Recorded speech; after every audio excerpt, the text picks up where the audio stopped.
Aujourd'hui, ce qui a été intéressant de voir dans les cas cette année, c'est l'impact de la culture et à quel point la culture est rentrée dans les événements internes, corporate, mais à la fois externes. On voit les marques qui utilisent de la musique, de la danse. Ce sont réellement des arts qui permettent de fédérer et d'aller de plus en plus loin pour réellement créer ce sentiment de communion.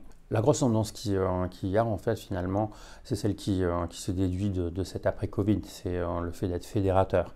Et ce qui est le propre de l'événementiel, mais je pense qu'on avait oublié cela en fait avec cette période de crise. Ça a pu se faire en interne, ça a pu se faire en externe, ça a pu se faire en institution ou avec des partenaires. Ça a été vraiment la grosse tendance générale.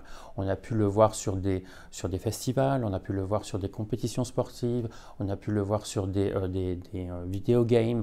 Et ce qu'on a pu voir aussi cette année, et c'est complètement dans l'air du temps, c'est l'impact du sport. Cette année, c'est une année très spéciale avec les JO. De voir à quel point on a pu voir des athlètes, on a pu voir des expériences sportives ouvertes à tous, proposées pareil à différents publics et à quel point cela a pu engager les communautés. Et pour finir, et ça va dans la même direction, c'est le sens, faire sens. Et cela nous aura aussi donné beaucoup d'émotions dans certains dossiers que vous pourrez découvrir.